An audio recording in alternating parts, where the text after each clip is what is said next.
जय भोलेनाथ दोस्तों, मेरे चैनल पे आप सभी का एक बार फिर से हार्दिक स्वागत है, अभिनंदन है। माता रानी के वैसे तो अनेकों नाम हैं जिनकी गिनती करना संभव ही नहीं है, पर फिर भी हम उनके कुछ नामों के अर्थ समझने की कोशिश करते हैं। माता रानी का एक नाम है अम्बा। अम्बा का अर्थ होता है जो मातृ स्वरूप है, अर्थात जो माता है, जो जननी है। और अम्बा से ही एक और नाम बनता है जगदम्बा, अर्थात जो संपूर्ण जगत की माता है, संपूर्ण ब्रह्मांड जिनसे उत्पन्न हुआ है वही जगदम्बा है। माता का एक सबसे विख्यात नाम है दुर्गा। दुर्गा शब्द दुर्ग से मिलता जुलता है। दुर्ग का अर्थ होता है कि जिसे पार करना कठिन हो। इसी प्रकार दुर्गा का अर्थ हुआ जिसका पार पाना मुश्किल है, जो अजय है, सदा से है और सदा रहेंगी, वही दुर्गा है, जिन्हें जीतना कठिन है। माता का एक और नाम है भवानी। भवानी का अर्थ होता है जीवन देने वाली या फिर ब्रह्मांड की निवासी। माता का वो स्वरूप जो ब्रह्मांड स्वरूपा है वही भवानी है। माता रानी को कहा जाता है जग जननी या जग माता, जिसका अर्थ होता है कि जो जगत की माता है, जो जगत को उत्पन्न करती है वही जग माता है। माता रानी का एक और नाम है महामाया, यानी कि जो महान ब्रह्म है, जिनसे बड़ा कोई ब्रह्म नहीं है और जिनसे बड़ी कोई विद्या भी नहीं है, जो माया से भी परे है, जिनसे माया उत्पन्न होती है। कहते हैं ना कि संसार माया है और माया के वश में ही रहता है, तो माता को कहा जाता है महामाया, जिसके अधीन माया भी रहती है, वो है महामाया। माता का एक नाम है शांभवी।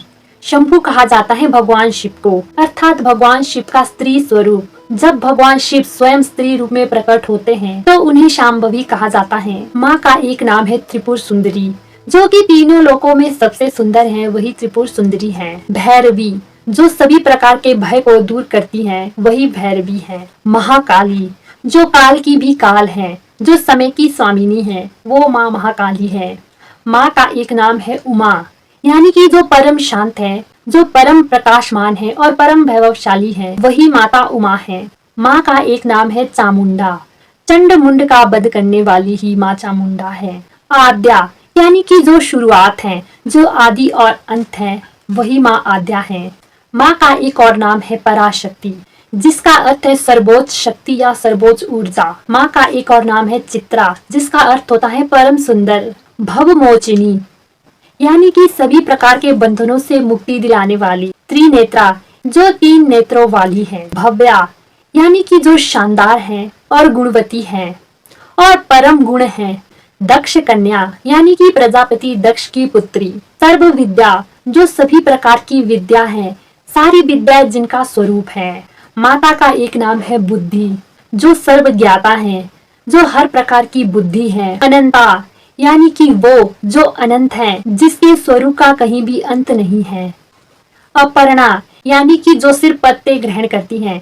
यह स्वरूप माता ने तब लिया था जब वो भगवान शिव को पाने के लिए तप कर रही थी। माता का एक नाम है अनेक वर्णा, यानी कि अनेक रंगों वाली। विक्रमा, यानी कि असीम पराक्रम वाली, जिनसे शक्तिशाली कुछ भी नहीं है। माहेश्वरी, यानी कि शिव जो कि महेश्वर है, उनकी भी शक्ति है, वही माहेश्वरी है। प्रत्यक्षा, यानी कि जो वास्तविक है, बाकी ये सारी दुनिया मिथ्या है, पर जो माता है सिर्फ वही वास्तविक है। ब्रह्मवादिनी, जिसे पर ब्रह्म का ज्ञान हो, जो पर ब्रह्म को जानती हो और हर जगह जिसका वास हो, वही ब्रह्मवादिनी है। माता के नामों को अगर बोलना शुरू किया जाए तो जीवन बीत जाएगा, पर माता के नाम खत्म नहीं होंगे। इसीलिए मैं अपनी वाणी को यही विराम देती हूँ। अगर आपको यह वीडियो अच्छी लगी हो तो वीडियो को लाइक, कमेंट और शेयर करना ना भूलिएगा, और ऐसी ही और वीडियो देखने के लिए चैनल को सब्सक्राइब कर दीजिएगा। मिलते हैं अगली वीडियो में, तब तक के लिए खुश रहिए, खुशियाँ बांटिए, अच्छे कर्म कीजिए और ईश्वर का नाम लीजिए। जय भोलेनाथ।